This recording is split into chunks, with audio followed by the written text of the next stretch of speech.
Dear student, आज हम 12th class biology से जो चैप्टर नंबर 6 है, मोलिकुलर बेसिस ऑफ इनहेरिटेंस, उसका जो पार्ट नंबर 5 है, जो कि लास्ट पार्ट रहेगा, उसके बारे में डिस्कस करते हैं। जो कि इम्पोर्टेंट मेन टॉपिक रहेंगे, दो मेन टॉपिक रहेंगे, जो कि कई बार 5 नंबर में वो बोर्ड एग्जाम में पूछ लिए जाते हैं। जैसे सबसे पहला है ह्यूमन जीनोम प्रोजेक्ट और उसके बाद है डीएनए फिंगरप्रिंटिंग। तो ह्यूमन जीनोम प्रोजेक्ट से हम शुरू करते हैं इसका इंट्रोडक्शन। तो genetic makeup of an organism और individual lies in a DNA sequence. जितना भी जेनेटिक मेकअप है शरीर के अंदर, जितने भी टाइप के जीन वगैरह पाए जाते हैं, वो सारे डीएनए सीक्वेंस के अंदर ही मिलते हैं, डीएनए सीक्वेंस की फॉर्म में मिलते हैं। DNA sequence of two different individual should be differ than their at least at some places. तो एक इंडिविजुअल का जो डीएनए चाहिए, कि स्पीसीज का क्यों ना हो, तो वो जो डीएनए है वो सीक्वेंस में कुछ जगह पे, चाहे कुछ ही जगह पे हो, चेंज जरूर मिलेगा। These assumptions lead to finding out complete DNA sequence of genome, human genome। तो इन्हीं assumptions की वजह से तो जो पूरे जो जो ह्यूमन का जीनोम है, उसका जो डीएनए सीक्वेंस है, उसकी जो डीएनए का जो अरेंजमेंट है, उसको पता लगाने के प्रयास है जो किए जा चुके हैं। With establishment of genetic engineering technique, a very ambitious project of sequencing human genome was launched in year 1990। 1990 के अंदर जैसे ही जेनेटिक इंजीनियरिंग टेक्निक, नई नई जो टेक्निक है, जेनेटिक इंजीनियरिंग का मतलब है जो नई नई टेक्नोलॉजी यूज की जाती हैं जेनेटिक स्टडी के अंदर, तो जैसे ही वो यूज करनी शुरू की, तो एक बड़ा ही एम्बिशियस का मतलब है जिज्ञासु पूर्वक, जिसके बारे में ज़्यादा जानने की इच्छा रही, तो ऐसे प्रोजेक्ट को लॉन्च किया गया, जिसका मेन मकसद था ह्यूमन जीनोम के सीक्वेंस को पता करना, कंप्लीट ह्यूमन जीनोम को। तो बहुत बड़ा मेगा प्रोजेक्ट है ये। तो 1990 से शुरू किया था। Human genome project was called a mega project. बहुत डिटेल में प्रोजेक्ट, कई सालों में कंप्लीट हुआ ये, लगभग 13 सालों में कंप्लीट होगा ये। तो 2003 तक चलता है। तो आगे हम देखेंगे इसके बारे में। Cost of sequencing of single human genome required is approximately 9 billion USA dollar. तो इतनी महंगी महंगी टेक्निक होती हैं कि यदि एक सिंगल बेस पेयर को, एक सिंगल ह्यूमन जीनोम को, सिंगल पर्सन के जीनोम को स्टडी किया जाए, तो 9 बिलियन, 9 अरब यूएसए डॉलर का खर्चा आएगा, क्योंकि एक बेस पेयर के ऊपर लगभग $3 का खर्चा आता है। और यदि उसकी मल्टीप्लाई हम 3 × 10⁻⁹ से मल्टीप्लाई कर देते हैं, तो जो 9 बिलियन डॉलर है वो खर्चा आता है। तो बाकी बहुत ही प्रीसियस, जो कि ज़्यादा महंगा जो प्रोजेक्ट है वो भी बोल सकते हैं। Data of A genome if stored in A typed form in A books. और इस मेगा प्रोजेक्ट का हम अंदाज़ा यहीं से लगा सकते हैं कि यदि ह्यूमन जीनोम को यदि हम बुक के अंदर प्रिंट करते हैं, तो हमको ऐसी बुक, ऐसी 1300 बुक चाहिएगी, जिनके अंदर 1000 पेजेज हैं हर एक बुक के अंदर, और हर एक पेज के ऊपर 1000 लेटर हैं वो लिखे हुए हैं। तो एक पेज के ऊपर 1000 लेटर, और ऐसे कितने पेज होने चाहिए बुक में?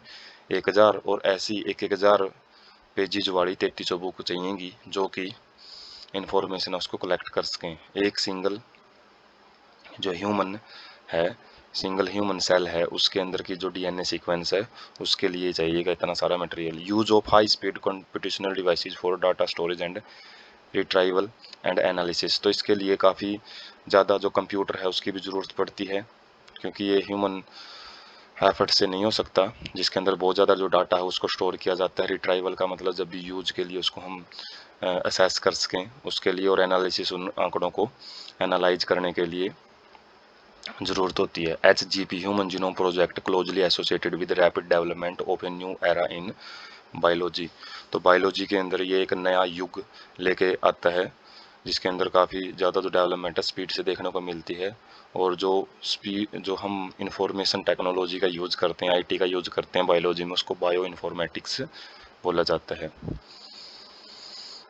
उसके बाद ये ह्यूमन जीनोम प्रोजेक्ट है, उसका जो बेसिस है, शुरुआत में अलग अलग जो, जैसे मेंडल है, मेंडल ने पी प्लांट के ऊपर रिसर्च करके अलग अलग जो डिस्कवरीज वगैरह दी हैं, तो उनकी जो कंप्लीट स्टडी के बेस पे ही हम आज जो ह्यूमन जीनोम है, जो क्रोमोसोम है, उसको अलग ढंग से स्टडी कर सकते हैं। तो इसमें अलग अलग लोगों का जो टाइम टू टाइम जो कंट्रीब्यूशन है वो एक पिक से समझाने की कोशिश की गई है। तो इनके बगैर वैसे पॉसिबिलिटी नहीं है। जो ह्यूमन जीनोम प्रोजेक्ट है जो कि टाइम टू टाइम अलग अलग टाइम पे 1990, 2000, 2001, 2003, तो ये 1990 से हुई प्रोसेस है। ये 1990 से लेकर 2003 तक ये मेगा प्रोजेक्ट को शो करता है, जिसके अंदर हम कंप्लीट डीएनए को स्टडी करने की कोशिश करते हैं। तो ह्यूमन जीनोम प्रोजेक्ट का एक नॉर्मल सा एक आइडिया ले सकते हैं यहाँ से। उसके बाद गोल क्या है, ह्यूमन जीनोम प्रोजेक्ट की ज़रूरत क्या है, क्यों इस चीज़ के ऊपर इतना पैसा इतना टाइम लगाया जाता है। तो इसका मकसद क्या है, आइडेंटिफाई ऑल द अप्रोक्सीमेटली, जैसे बताया था कि 20,000 से 25,000 जो जीन है हमारे शरीर के अंदर देखने को मिलते हैं। 20 से लेकर 25,000 जीन अलग अलग पाए जाते हैं ह्यूमन डीएनए के अंदर। तो और क्या मकसद है, उन जीन का पता करना। और दूसरा, determine sequence of 3 billion base chemical base pair, जो बेस पेयर इनके रूप में प्रेजेंट है, जो एक अरेंजमेंट है, पार्टिकुलर अरेंजमेंट, जैसे एटीजीसी इस तरीके से। तो उस अरेंजमेंट को पता करना, सारे के सारे जो 3 बिलियन बेस पेयर है उनके अरेंजमेंट को पता करना। To store this information in database, तो इस इंफॉर्मेशन को जो कंप्यूटर डाटा होते हैं उनके अंदर स्टोर करना। Improve tool for data analysis, और जो डाटा हमको प्राप्त होते हैं उनको जो हम निरीक्षण करते हैं, तो उसके लिए जो टूल हम यूज करते हैं उनको ज़्यादा से ज़्यादा इम्प्रूव करना, अपडेशन उनके अंदर लेके आना। Transfer related technology to other sectors such as industries, तो जो भी हमको डाटा यहाँ से इकट्ठा हुए हैं तो वो जो टेक्नोलॉजी हम यहाँ पे प्रयोग करते हैं उन टेक्नोलॉजी को दूसरे सेक्टर हैं अलग अलग, जो फार्मास्यूटिकल्स हैं, मेडिसिन्स हैं, उनके अंदर इस चीज़ का यूज करने के लिए उनको सौंपना। Address ethical, legal and social issues ELSI that may rise from the project, तो कुछ जो इशू यहाँ पे देखने को मिल सकते हैं अलग अलग एथिकल इशू, सही गलत वाला जो इशू होता है समाज में धार्मिक रूप से तो देखा जाता है क्या सही है क्या गलत है। लीगल जो कानूनी तौर पे, सोशल सामाजिक जो मामले देखने को मिलते हैं उनको एड्रेस करना, उनका सॉल्यूशन ढूंढना भी इस प्रोजेक्ट के अंदर देखा जाता है। उसके बाद history of human genome project, तो human genome project 13 year project है, कोऑर्डिनेटेड 13 साल लगे थे इस प्रोजेक्ट में। तो किसके द्वारा किया गया था, ये US department of energy and national institute of health, ये दो संस्थाओं ने मिलकर इस प्रोजेक्ट को कंप्लीट किया था। ड्यूरिंग अर्ली ईयर, शुरुआती सालों में वेलकम ट्रस्ट है कि UK की, यूनाइटेड किंगडम जो ब्रिटेन है उनकी जो वेलकम ट्रस्ट है, तो बिकम ए मेजर पार्टनर, उस टाइम मेजर पार्टनर थी। एडिशनल कंट्रीब्यूशन है वो जापान, फ्रांस, जर्मनी, चाइना और कुछ अदर दूसरे देशों से भी देखने को मिला था। Project was launched in year 1990 while completed in 2003, तो जो ये प्रोजेक्ट है 1990 के अंदर लॉन्च किया गया था और 2003 में जाके कंप्लीट हुआ था। बैक्टीरिया, यीस्ट, क्वेनोरो हैबिटिस एलिगन, सी एलिगन भी इसको बोलते हैं, drosophila plant, rice arabidopsis etcetera have also been sequenced. तो ह्यूमन जीनोम से स्टार्ट करके अलग अलग जो जीव हैं वो बैक्टीरिया, यीस्ट वगैरह, ये सारे जीव हैं अलग अलग, तो इनके भी सीक्वेंस को स्टडी किया जा चुका है। नॉलेज कैन लीड टू, इसकी नॉलेज है रिवोल्यूशनरी में new ways to diagnose, treat and some day prevent thousand of disorder, तो ये जो नॉलेज है अलग अलग सीक्वेंसेज की, तो इससे जेनेटिक जो डिसऑर्डर होते हैं काफ़ी सारे जीन बेस पे जो डिसऑर्डर हैं हज़ारों टाइप के, उनको ठीक किया जा सकता है, उनको डायग्नोज का मतलब पता लगाया जा सकता है, इलाज किया जा सकता है और बचा भी जा सकता है। टू अंडरस्टैंड ह्यूमन बायोलॉजी, और जो नॉलेज है वो ह्यूमन के अंदर जो भी अलग अलग ढंग से जो प्रोसेस काम करती हैं उनको समझने में मदद मिल सकती है। Learning about non human organism DNA sequence, जो दूसरे ऑर्गेनिज्म जैसे ऊपर एग्जांपल हमने जितने भी देखे हैं वो नॉन ह्यूमन बोल सकते हैं, उनकी डीएनए सीक्वेंस को भी पता कर सकते हैं। Can lead to understanding of other their natural capability, और जिसके बेस पे उनकी जो नेचुरल कैपेसिटी है अलग अलग जीवों की, उनको भी हम समझ सकते हैं कि वो कितना क्या कुछ प्रोसेसेस है वो कर सकते हैं।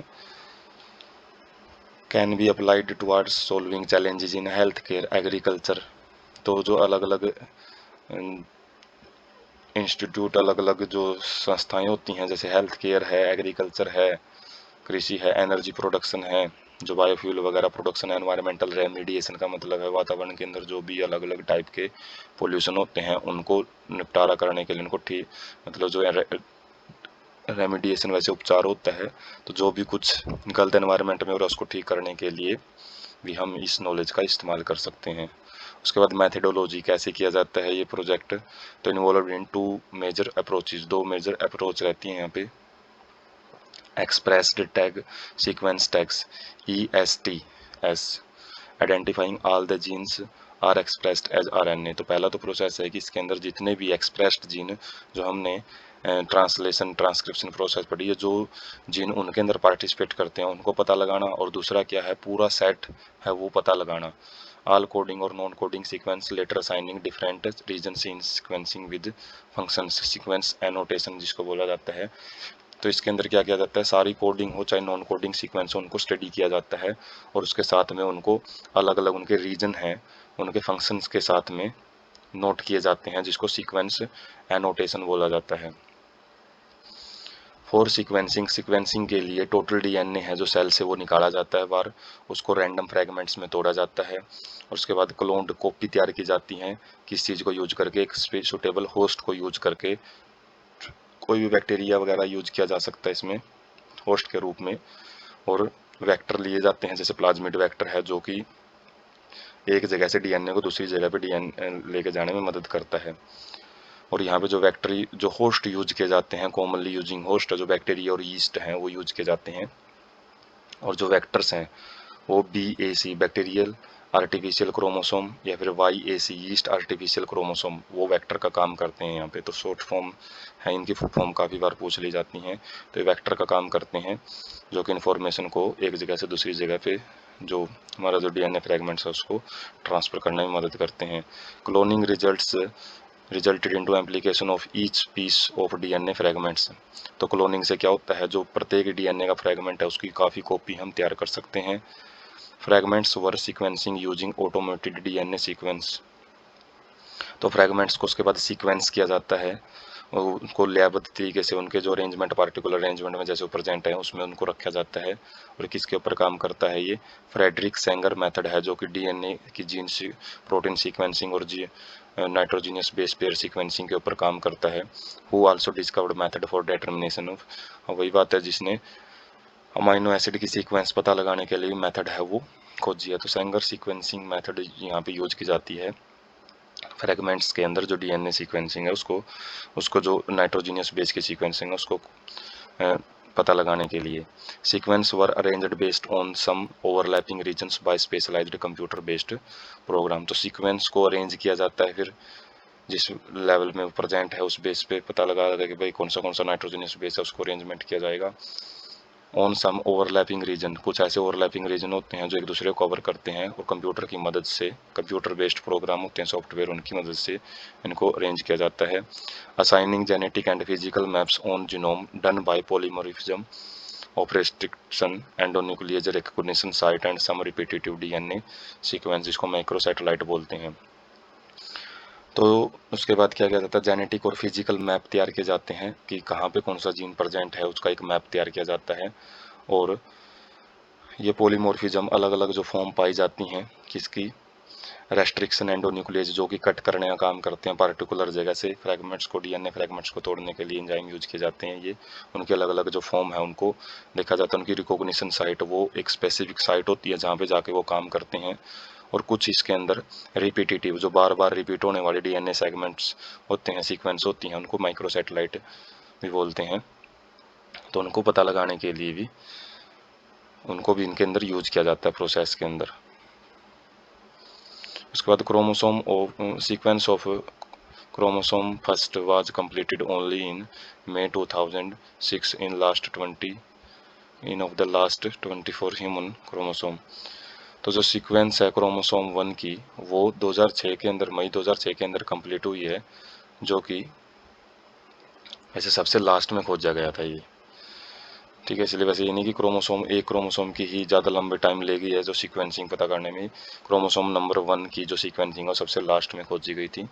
ठीक है, और वो जो काम है वो मई 2006 में कंप्लीट हुआ था। ह्यूमन जीनोम प्रोजेक्ट की बात है इसमें। उसके बाद ये एक एनसीईआरटी व्यू है जिसके अंदर किसी भी ह्यूमन का जो किसी पार्टिकुलर सेल उसमें से इंजेक्ट की जाए, उसमें से निकाली जाती हैं और उसके बाद उसका जो क्रोमोसोम है वो लिया जाता है और उसके पास उस क्रोमोसोम के अंदर जो भी नाइट्रोजीनियस बेसिस हैं उनकी सीक्वेंसिंग है उनको कंप्यूटराइज्ड किया जाता है। तो ये प्रोसेस है स्टेप बाय स्टेप से चलती है। तो ह्यूमन जीनोम प्रोजेक्ट है जो 1990 से 2003 तक कंप्लीट हुआ है। साइलेंट फीचर क्या है ह्यूमन जीनोम प्रोजेक्ट के? Human genome contains 3164.7 million base pair. तो इतने सारे बेस पेयर प्रेजेंट होते, 3 बिलियन बेस पेयर भी आप बोल सकते हो। Average gene consist of 3000 bases with largest non human gene being dystrophin at 2.4 million bases. तो एवरेज जीन है उसके अंदर 3-4 बेस पेयर मिलते हैं, लेकिन जो सबसे ज़्यादा लार्जेस्ट नॉन ह्यूमन जीन है वो अब तक डायस्ट्रोफिन है जिसके अंदर 2.4 मिलियन बेस पेयर देखने को मिलते हैं। टोटल नंबर ऑफ जीन है वो 30,000 देखने को मिलते हैं, जो कि पहले जो एस्टिमेशन लगाया जाता था 80,000 से लेके 1,40,000 तक भी जीन माने जाते थे, अब वो लगभग 25 से 20 से 30,000 के बीच में लाई करते हैं। ऑलमोस्ट ऑल 99% जो न्यूक्लियोटाइड बेस हैं वो लगभग सेम रहते हैं सभी लोगों में। 0.01% ही 0.1% ही जो थोड़ी बहुत वो डिसिमिलरिटी वेरिएशन देखने को मिलती है। Function are unknown for over 50% of discovered gene. तो जो लगभग जो हमने जीन डिस्कवर किए गए हैं उनमें से 50% जो जीन है उनके फंक्शन अननोन है, अभी तक भी हम पता नहीं लगा पाए हैं। Less than 2% of genome codes for protein. केवल 2% ही जीनोम ऐसे हैं जो कि प्रोटीन के लिए कोड करते हैं। सारे तो प्रोटीन के लिए कोड भी नहीं करते हैं, हो सकता है वो कोड करते हो, हमने उनको डिस्कवर भी नहीं किया हो। Repeated sequence make up very large portion of human genome. तो ह्यूमन जीनोम है ज़्यादातर रिपीटेड सीक्वेंस का बना हुआ है, ये नहीं कि हर बार नई सीक्वेंस आए। बहुत बार जो सीक्वेंस है कि सीक्वेंस से रिपीट हो जाती हैं, जिनको variable number of tandem repeats भी बोलेंगे, जो डीएनए फिंगरप्रिंटिंग में यूज किया जाता है। Repeated sequence stretch of DNA sequence repeated many times, sometimes 100 to 1000। तो हजारों की संख्या में भी कई बार तो रिपीटिशन देखने को मिल जाता है कि सेम ही सीक्वेंस का। Thought to have no direct coding function, हालांकि ऐसा माना जाता है इनका कोई कोडिंग फंक्शन नहीं है, लेकिन यदि हम they said light on chromosome structure, लेकिन वो क्रोमोसोम की जो स्ट्रक्चर है उसको बनाए रखने में उनका रोल रहता है। डायनामिक होते हैं, वो चेंजेबल होते हैं और साथ में इवोल्यूशन में भी अपना रोल है वो प्ले करते हैं। Chromosome 1 has most gene. Chromosome 1 के पास सबसे ज़्यादा जीन देखने को मिल रहे हैं, जो कि 2968 है, और जो वाई है उसके पास सबसे कम जीन है, 231 जीन ही केवल उसके ऊपर पाए जाते हैं। Scientist have identified about 1.4 million location. Scientist ने ऐसे लगभग 14 लाख लोकेशन का पता लगाया है जहां पे सिंगल बेस डीएनए डिफरेंस देखने को मिलता है। केवल एक डीएनए डिफरेंस का ही वहां पे डीएनए सिंगल बेस का ही डीएनए डिफरेंस है, SNPs बोलता है, सिंगल न्यूक्लियोटाइड पॉलीमॉर्फिज्म बोला जाता है। Pronounce as SNPs occur in human. तो काफ़ी ऐसी लोकेशंस हैं, 14 लाख लोकेशन ऐसी है जहाँ पे डीएनए लगभग जो सीक्वेंस सेम है, लेकिन एक बेस पेयर का वहाँ पे केवल डिफरेंट है। तो ये जो इन्फॉर्मेशन है वो ह्यूमन जीनोम प्रोजेक्ट से ही प्राप्त हुई हैं। उसके बाद कुछ एप्लीकेशन और फ्यूचर चैलेंजेज हैं वो देखते हैं ह्यूमन जीनोम प्रोजेक्ट के। With whole genome sequence and new technology, तो उससे रिलेटेड कुछ चैलेंजेस रहेंगे, कुछ एप्लीकेशंस रहेंगे। We can approach science question systematically and on much broader scale. तो ह्यूल जीनोम सीक्वेंस से रिलेटेड और नई टेक्नोलॉजी से रिलेटेड हम कुछ ऐसे क्वेश्चंस को अप्रोच कर सकते हैं, बिल्कुल लॉजिकली तरीके से उनको ढूंढ सकते हैं और बहुत बड़े पैमाने पे बहुत सारे क्वेश्चंस का आंसर हम पता कर सकते हैं, जो कि एक बहुत बड़ी मिस्ट्री रहता है। और साथ में can study all gene in genome, genome के अंदर जितने भी जीन हैं उनको हम स्टडी कर सकते हैं ह्यूमन जीनोम प्रोजेक्ट के द्वारा। For example all transcript in a particular tissue और ऑर्गन और ट्यूमर। तो सारे के सारे जो mRNA वगैरह हैं उनको हम स्टडी कर सकते हैं किसी भी पार्टिकुलर टिश्यू के अंदर, किसी भी ऑर्गन के अंदर, किसी भी ट्यूमर जो कैंसरस सेल होती हैं उनकी वजह से जो बनता है उनको स्टडी किया जा सकता है। और how tens of thousands of a genes and a proteins work together in interconnected network to orchestrate chemistry of life. तो ये भी पता लगाया जा सकता है कि कैसे टेंस ऑफ थाउजेंड्स मतलब 10,000 की संख्या में जो जीन्स हैं और जो प्रोटीन्स हैं वो एक साथ मिलके काम करते हैं, इंटरकनेक्टेड नेटवर्क जाल बना के रखते हैं पूरे शरीर के अंदर जो वर्किंग का है, और जिनको समझना काफ़ी कॉम्प्लेक्स है। और फिर भी जो ऑर्केस्ट्रेट का मतलब है बिल्कुल एक अच्छे ढंग से ऑर्केस्ट्रा जैसे होता है, अलग अलग जो सर्कस के अंदर चीज़ें चलती रहती हैं, तो या फिर एक जो ऑर्केस्ट्रा, ये अलग अलग जो म्यूजिक सिस्टम वगैरह होती हैं जो सारे मिलके एक पार्टिकुलर जो भी संगीत देते हैं, नॉइज जो म्यूजिक देते हैं, तो इसी प्रकार से जो लाइफ है, केमिस्ट्री ऑफ लाइफ वो बनती है इतने सारी चीज़ों से, इतने सारे प्रोटीन से, वो हम समझ सकते हैं। Leading to our understanding of biological system, हम वो बायोलॉजिकल सिस्टम में ज़्यादा से ज़्यादा समझदारी वगैरह है वो देने में मदद करते हैं। Enabling a radically new approach to biological research, और हमको जो नई नई जो रिसर्च है, नए नए जो अनुसंधान है, नई नई जो खोज है, उनके प्रति नए नए अप्रोच, नए नए जो हमको मौके, हमको रास्ते हैं वो प्रोवाइड करते हैं। चैलेंजेस क्या हैं? This enormous task will require expertise, इस जो काम में ह्यूमन जीनोम प्रोजेक्ट के काम में बहुत ज़्यादा मात्रा में एक्सपर्ट लोगों की ज़रूरत पड़ती है, जिनको बिल्कुल स्पेसिफिक जो उनके फील्ड की काफ़ी सारी नॉलेज होती है। Creativity of tens of thousands of scientist, काफ़ी सारे हज़ारों की संख्या में वैज्ञानिकों की क्रिएटिविटी, उनका जो दिमाग है अलग अलग ढंग से काम करता है, वो भी जो क्रिएटिविटी है वो ज़रूरत पड़ती है। फ्रॉम वेरिड डिसिप्लिन का मतलब अलग अलग फील्ड से, जैसे फिजिक्स, केमिस्ट्री, बायोलॉजी, अलग अलग फील्ड से, बायोटेक्नोलॉजी, तो वहाँ से अलग अलग साइंटिस्टों की क्रिएटिविटी की ज़रूरत होती है in both public and private sector. तो ज़रूरी नहीं है कि केवल गवर्नमेंट सेक्टर से ही लोग साइंटिस्ट हों, प्राइवेट सेक्टर से भी, और पूरे वर्ल्ड वाइड से अलग अलग साइंटिस्टों की इसमें ज़रूरत रहती है। उसके बाद है डीएनए फिंगरप्रिंटिंग। तो ये क्या चीज़ होती है? Very quick way to compare DNA sequence of any two individual, किन्हीं भी दो जीवों का जो डीएनए सीक्वेंस है उसको कंपेयर करने का बिल्कुल एक इजी रास्ता होता है, वेरी क्विक, बड़ा फास्ट रास्ता होता है। इजी तो नहीं यार, बड़ा फास्ट रास्ता होता है, फास्ट तरीके से हम डीएनए सीक्वेंस को कंपेयर कर सकते हैं। एलेक जेफर्स डेवलप्ड इनिशियली, सबसे पहले एलेक जेफर नाम के साइंटिस्ट ने इसको सबसे पहले खोजा था, विकास किया था। Used a satellite DNA as probe that so very high degree of polymorphism, तो कुछ एक्स्ट्रा पोर्शन होते हैं डीएनए के, तो सैटेलाइट डीएनए कहलाते हैं, तो उनको एक प्रोब के रूप में यूज किया था। प्रोब मतलब एक हिंट के रूप में यूज किया था, जो कि काफ़ी ज़्यादा डिग्री दिखाता है पॉलीमॉर्फिज्म, मतलब अलग अलग इसकी फॉर्म देखने को मिलती हैं काफ़ी सारी। और इनको क्या बोला गया था? Variable number of tandem repeats. Variable number का मतलब अलग अलग फॉर्म में रिपीट होना, क्या टैंडम रिपीट्स का मतलब जो एक पार्टिकुलर सीक्वेंस होती है डीएनए की, वो अलग अलग संख्या में, किसी में सैकड़ों की संख्या में, किसी में हजारों की संख्या में जो रिपीट होती हैं, उन्हीं सीक्वेंस को variable number of tandem repeat सब बोला जाता है। Used earlier in southern blot hybridization using radio labelled VNTR as a probe, तो पहले ये साउथर्न ब्लोटिंग के अंदर यूज किया जाता है, अलग अलग होती हैं northern blotting, southern blotting, eastern blotting भी होती है, वेस्टर्न ब्लोटिंग, तो अलग अलग है। तो साउथर्न ब्लोटिंग में जो डीएनए है उसका हम क्या करते हैं, नाइट्रोसेलुलोज मेम्ब्रेन के ऊपर उसका जो प्रिंट लिया जाता है एग्रोज जेल इलेक्ट्रोफोरेसिस से। तो इलेक्ट्रोजेल जो ये प्रोसेस है उसके अंदर भी हम इस चीज़ को कंप्लीट देखेंगे। तो इसके अंदर क्या यूज किया जाता है? Radio labelled VNTR as a probe. तो प्रोब हम बाहर से वो सब्सटेंस यूज करते हैं जो कि किसी भी चीज़ का पता लगाने के लिए, भाई ये चीज़ वहाँ पे है या नहीं है, वो स्पेसिफिक डीएनए सीक्वेंस वहाँ पे है या नहीं है, उसके लिए एक पहले से एक नॉन सीक्वेंस को भेजा जाता है। यदि हाइब्रिडाइजेशन उनके बीच में मिक्सिंग हो जाती है बेस पेयरिंग के बीच में, तो हम पता लगा सकते हैं कि हाइब्रिडाइजेशन है। तो हमने जो प्रोब भेजा था कि उस टाइप का उसका जो कॉम्प्लीमेंट्री है डीएनए वहाँ पे प्रेजेंट है या नहीं है।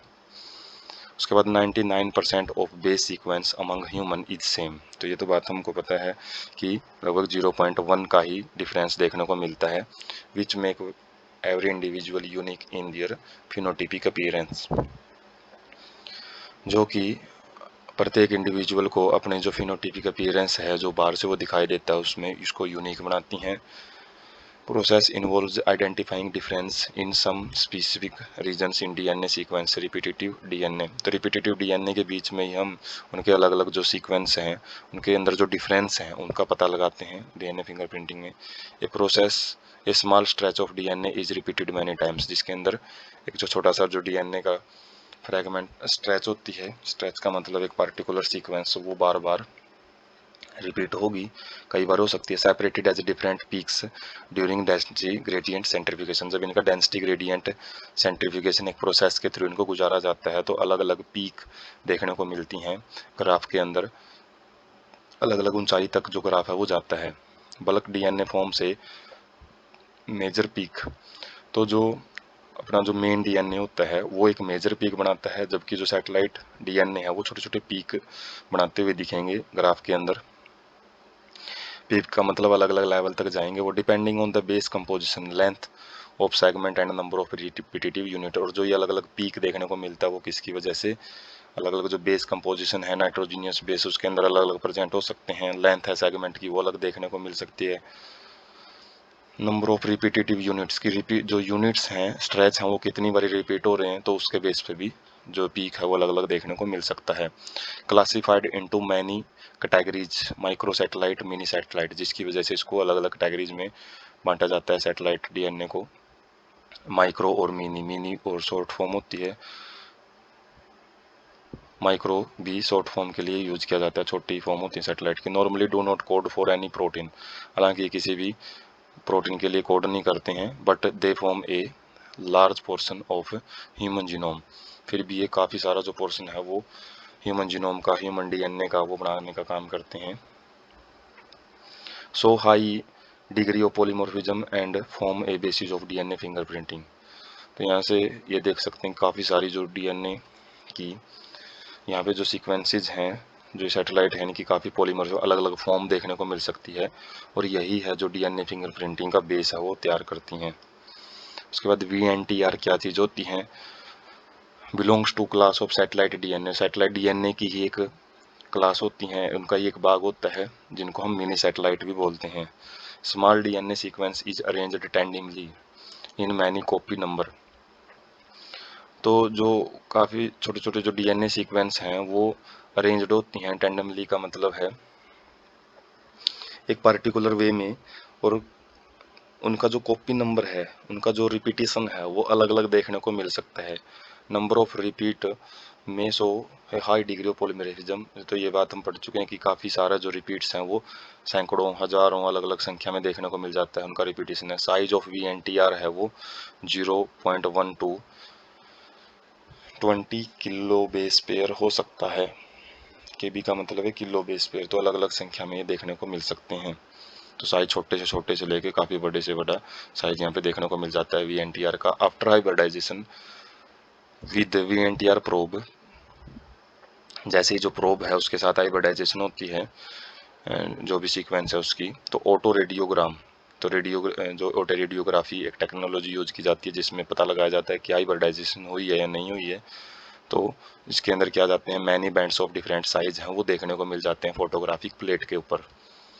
These bands give a characteristics pattern, और इनसे क्या है एक अलग स्पेसिफिक पैटर्न है वो देखने को मिलता है, और उस पैटर्न को ही मैच करके किया जाता है इंडिविजुअल का जो डीएनए है वो कंपेयर किया जाता है। तो differ from the individual team, जो ये बैंडिंग पोर्शन होता है, अलग अलग जो बैंड बनते हैं ऑटोग्राफी प्लेट पे, तो ये बैंड अलग अलग ऑर्गेनिज्म में अलग अलग देखने को मिलते हैं। केवल एक स्पेसिफिक केस होता है जो मोनोजाइगोटिक ट्विन होते हैं, जो सिंगल जाइगोट से जो आगे डिवीजन हो जाता है उसका, जाइगोट वैसे डिवाइड नहीं करता, एक ग्रुप में रहता है, लेकिन कई बार जो जाइगोट है आगे दो सेल बना लेता है, और दोनों सेल से अलग अलग जो इंडिविजुअल है वो बनते हैं, उसको मोनोजाइगोटिक ट्विन, आइडेंटिकल ट्विन बोला जाता है। तो उनमें ये बिल्कुल सेम देखने को मिलता है। Sensitivity of technique has been increased by use of polymerase chain reaction. Sensitivity का मतलब है कि यदि थोड़ा सा भी हमारे पास सैंपल प्रेजेंट है तो उसको हम और ज़्यादा इंक्रीज कर सकते हैं, किसकी मदद से, PCR की मदद से, जो कि पॉलीमरेज का मतलब है पॉलीमरेज एंजाइम यूज किया जाता है। चेन रिएक्शन, काफ़ी चेन में रिएक्शन होती है एक के बाद एक, और जिससे जो हमारा डीएनए है वो एम्पलीफाई हो जाता है, थोड़ा सा सैंपल है वो भी एम्पलीफाई करके हम यूज कर सकते हैं। जैसे डीएनए पॉलीमॉर्फिज्म, ये चीज़ क्या होती है भाई? Variation at genetic level arise due to mutation. तो जो जीन के अंदर काफ़ी सारी जो अलग अलग वेरिएशन, अलग अलग चेंजेस देखने को मिलते हैं म्यूटेशन की वजह से। और म्यूटेशन जैसे जीन जो डीएनए सीक्वेंस हैं, जो नाइट्रोजीनियस बेस हैं, वो अपनी सीक्वेंस बदल लेते हैं, तो वो म्यूटेशन ही कहलाते हैं। If an inheritable mutation is observed in a population at high frequency, it is refer to at DNA polymerase morphism. और यदि यही टाइप की जो म्यूटेशन है काफ़ी सारी पॉपुलेशन में, हाई फ्रीक्वेंसी का मतलब बहुत बहुत सारे लोगों में बहुत सारी स्पीड से, मतलब काफ़ी सारे, हाई फ्रीक्वेंसी का मतलब बहुत बार देखने को मिले ये जो इसका इनहेरिटेबिलिटी है, आगे के आगे ये पीढ़ी दर पीढ़ी आगे पहुंचती रहती है, इसी म्यूटेशन को डीएनए पॉलीमॉर्फिज्म बोला जाता है। डीएनए का अलग अलग फॉर्म में पाया जाना। न्यू म्यूटेशन में arise in an individual either in somatic और जर्म सेल। तो जो म्यूटेशंस हैं वो किसी भी टाइप की सेल में, सोमैटिक नॉर्मल सेल होती हैं, जर्म सेल जो गैमेट फॉर्मिंग सेल होती हैं, जो ही आगे इनहेरिटेबल जो करेक्टर है उनको आगे भेजती हैं, तो उनके अंदर ये म्यूटेशन देखने को मिल सकती हैं। If a germ cell mutation can spread to other members of a population through sexual reproduction।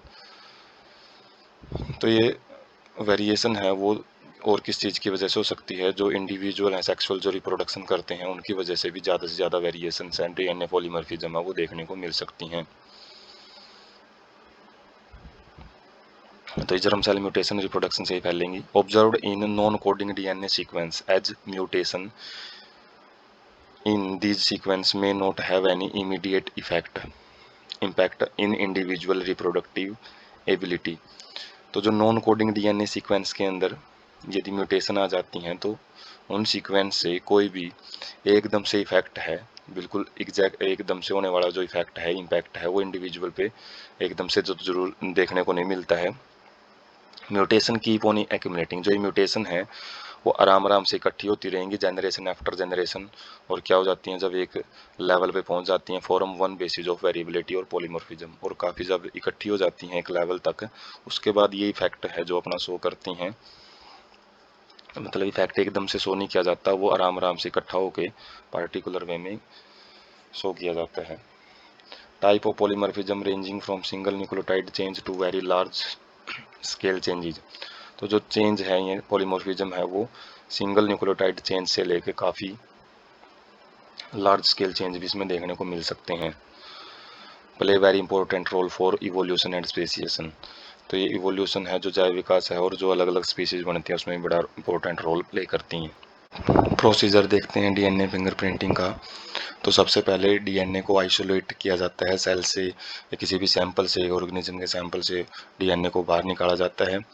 उसके बाद डीएनए को प्योर करके और उसके बाद रेस्ट्रिक्शन एंडोन्यूक्लियेज एंजाइम जो कि डीएनए को काटने का काम करते हैं, उसके द्वारा डीएनए के छोटे छोटे टुकड़े किए जाते हैं, डाइजेस्ट किया जाता है उसको, मतलब डाइजेस्ट का मतलब टुकड़े किए जाते हैं, छोटी फॉर्म में बदला जाता है। उसके बाद इलेक्ट्रोफोरोसिस की जाती है। इलेक्ट्रोफोरोसिस का मतलब है इलेक्ट्रो मतलब इलेक्ट्रिसिटी, इलेक्ट्रिक फील्ड, फोरोसिस मतलब मूवमेंट। तो इलेक्ट्रिक फील्ड के अंदर जो डीएनए है उनको रन करवाया जाता है जेल इलेक्ट्रोफोरोसिस के अंदर, जिसकी वजह से जो अलग अलग लेंथ के जो डीएनए है वो सेपरेट हो जाते हैं। उसके बाद ब्लोटिंग टेक्निक यूज की जाती है जिसके अंदर जो ये जो जेल के अंदर हमने एग्रोज जेल के अंदर, जेल बड़ा ही नरम होता है, जो डीएनए फ्रेगमेंट्स हैं उसके अंदर जो बने हुए हैं अलग अलग बैंड बने हुए हैं उनको हम सेपरेट करते हैं थोड़ी मजबूत मेम्ब्रेन के ऊपर। सिंथेटिक मेम्ब्रेन होती हैं जो नाइट्रोसेलुलोज और नायलॉन की बनी होती हैं। उसके बाद हाइब्रिडाइजेशन की जाती हैं इन बैंड्स का जो पता लगाने के लिए कौन से टाइप का जो सीक्वेंस उनके अंदर प्रेजेंट हैं। तो बाहर से एक VNTR प्रोब यूज किया जाता है जो कि उनके अंदर मिक्सिंग के लिए छोड़ दिया जाता है, पेयरिंग के लिए उनके अंदर छोड़ दिया जाता है। उसके बाद ऑटो रेडियोग्राफी यूज की जाती है क्योंकि जो VNTR रेडियो लेबल्ड VNTR का मतलब है कि रेडियो एक्टिव सब्सटेंस से लेबल्ड हैं, वो रेडिएशन सिक्रेट करते हैं। और उसके बाद जो नाइट्रोसेलुलोज मेम्ब्रेन है उसको ऑटो रेडियोग्राफी का मतलब, ऑटो का मतलब सेल्फ, रेडियोग्राफी का मतलब रेडिएशन छोड़ देंगे और उस रेडिएशन को हम ग्राफिक पोर्शन में फोटोग्राफिक प्लेट के ऊपर प्राप्त करेंगे। तो जो भी यहाँ पे हाइब्रिडाइजेशन में जो प्रोब ने हाइब्रिडाइजेशन की है तो वो खुद रेडिएशन छोड़ते हैं और ऑटो रेडियोग्राफी के अंदर जो फोटोग्राफिक प्लेट पे अलग अलग जो निशान है वो शो करते हैं, जो कि पता लगाया जाता है कि वो जो सैंपल वहाँ पे प्रेजेंट है या नहीं है, जिसकी हम पता लगाने की कोशिश कर रहे हैं। उसके बाद प्रोसेस को पिक से समझ सकते हैं, जैसे ब्लड सैंपल है कोई भी, उसे डीएनए को आइसोलेट किया जाता है, ब्लड सैंपल से डीएनए है, उसके बाद डीएनए के टुकड़े किए जाते हैं, डाइजेशन किया जाता है रेस्ट्रिक्शन एंडोन्यूक्लियस के द्वारा। उसके बाद फिर इलेक्ट्रोफोरेसिस, जेल होता है एक, जेल के अंदर इसको रन करवाया जाता है, अलग अलग बैंड बनते हैं, और इस जो जेल को फिर नाइट्रोसेलुलोज मेम्ब्रेन के ऊपर, साउथर्न ब्लोटिंग बोलते हैं इसको, नॉर्थर्न ब्लोटिंग है जो आरएनए के लिए यूज की जाती है, और जो वेस्टर्न ब्लोटिंग वो प्रोटीन के लिए यूज की जाती है। अलग अलग ब्लोटिंग होती है। जो डीएनए के लिए साउथर्न ब्लोटिंग यूज करते हैं, जिसके अंदर जो फ्रेगमेंट्स हैं उनको एक नाइट्रोसेलुलोज मेम्ब्रेन के ऊपर लिया जाता है। उसके बाद हाइब्रिडाइजेशन करवाई जाती है रेडियो एक्टिव प्रोब के द्वारा, इसके ऊपर प्रोब है उनका जो सोल्यूशन है वो डाला जाता है। और उसके बाद excess radio active probe is washed, तो ज़्यादा जो रेडियो एक्टिव प्रोब है उसको इस पे से हटा दिया जाता है।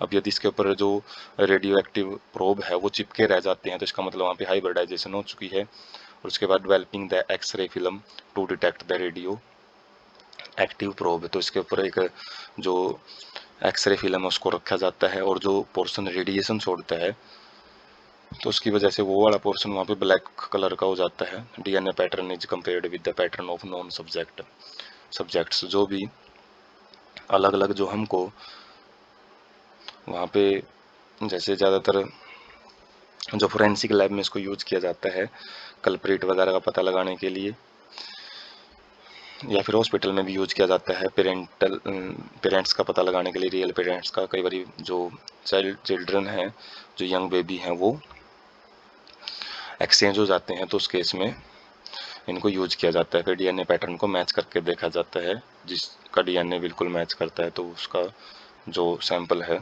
उसके साथ डीएनए फिंगरप्रिंटिंग की मदद से हम वो जो प्रॉब्लम सॉल्व है वो प्रॉब्लम सॉल्विंग में यूज करते हैं।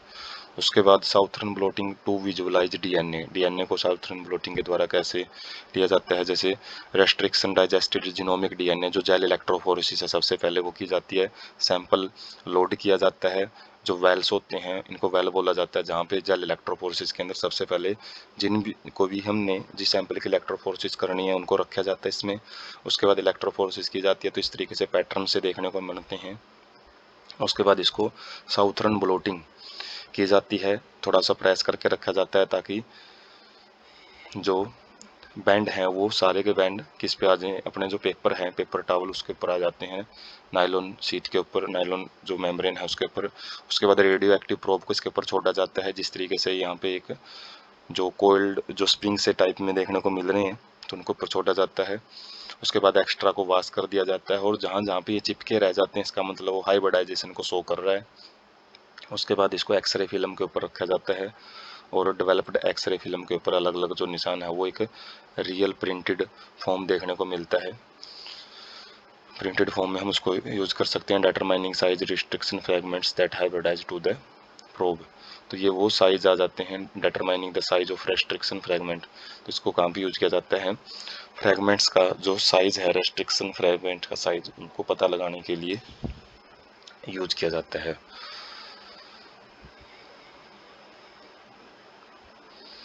तो ये साउथर्न ब्लोटिंग का और थोड़ा रियलिस्टिक डायग्राम है। वैसे इसके अंदर काफ़ी सारा इंस्ट्रूमेंटेशन यूज की जाती है, काफ़ी कॉम्प्लेक्स प्रोसेस भी होती है, काफ़ी हैंडलिंग की भी ज़रूरत रहती है, प्रोसेस लेंथी भी रहती है काफ़ी। उसके बाद एप्लीकेशन क्या है डीएनए फिंगरप्रिंटिंग की। DNA from a single cell is enough to perform DNA fingerprinting analysis. एक सिंगल सेल से भी यदि हम डीएनए लेके उसकी डीएनए फिंगरप्रिंटिंग के थ्रू उसको यूज कर सकते हैं। डीएनए फ्रॉम एवरी टिश्यू, किसी भी टिश्यू से, ब्लड हो, हेयर फॉलिकल हो, हेयर का पोर्शन हो कुछ छोटा सा, उसके बाद हेयर फॉलिकल वैसे हेयर जहाँ से अटैच होता है उस जगह को बोलते हैं स्किन बोन। स्किन हो सकती है, बोन हो सकती है, सलाइवा हो सकते हैं, स्पर्म हो सकते हैं। तो किसी भी जगह से जो डीएनए का सैंपल है वो लिया जा सकता है, और become very useful identification tool in forensic application. जो फोरेंसिक लैब होती हैं जहाँ पे ज़्यादातर जो अलग अलग कल्प्रिट वगैरह का है, या फिर जो ज़्यादातर बायोटेक्नोलॉजी से रिलेटेड जो फील्ड की स्टडी की जाती है तो उनके अंदर इसको यूज किया जाता है। Further as polymorphism are inheritable from parents to children, तो जैसे कि पॉलीमॉर्फिज्म है, पेरेंट्स टू चिल्ड्रन इनहेरिट होते हैं, एक पीढ़ी से दूसरी पीढ़ी में जाते हैं, तो इसलिए डीएनए फिंगरप्रिंटिंग को काफ़ी यूज किया जाता है किसके अंदर, पैटर्निटी टेस्टिंग के अंदर, कि जो चाइल्ड कई बारी एक्सचेंज हो जाते हैं हॉस्पिटल में, तो वहाँ पे झगड़े का कारण बन जाते हैं, जो केस ऑफ डिस्प्यूट्स मतलब झगड़ों के केस में, तो जो बच्चों की जो एक कन्फ्यूजन है उसको दूर करने के लिए भी डीएनए फिंगरप्रिंटिंग यूज की जाती है। ऐसे जो अपराधियों के जो सैंपल वगैरह लेके पता लगाया जाता है कि ये जो रियल अपराधी कौन सा है, कल्प्रिट कौन सा है, तो उसको फोरेंसिक लैब के अंदर हम यूज करते हैं। उसके बाद determining population and genetic diversity, population और जेनेटिक जीन के अंदर कितनी ज़्यादा विविधता है उसको पता लगाने के लिए भी जो डीएनए फिंगरप्रिंटिंग है वो यूज की जाती है।